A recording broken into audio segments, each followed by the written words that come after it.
আজকে বিএনপি বলেন, আওয়ামী লীগ বলেন, জাসদ বলেন, যাই বলেন, প্রত্যেক দলে একটাই মানে যে জনগণ সকল ক্ষমতার উৎস। তাহলে আপনি কোন দলের মধ্যে আছেন এবার নিজকে চিন্তা করেন, আপনি ইমানদার না বেঈমান?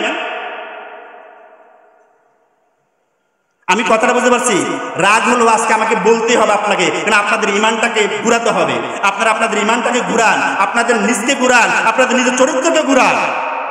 কোন চরিত্রের মধ্যে আছেন? জনগণ সকল ক্ষমতার উৎস এটা যারা বিশ্বাস করবে তাদের ইমান থাকবে না।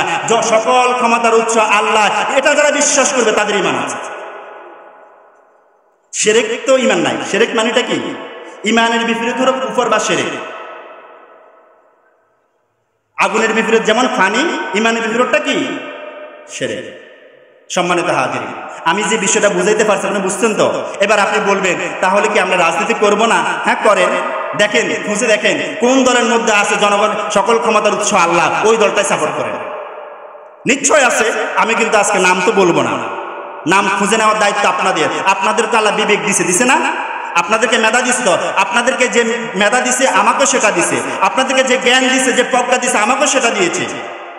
আপনারা একটু নিজেকে খুঁজে দেখেন এরকম কোন আদর্শবান দল আছে কিনা। আবার আপনাকে রাজনৈতিক দল ছাড়া আপনার সম্ভব না, করতেই হবে আপনাকে।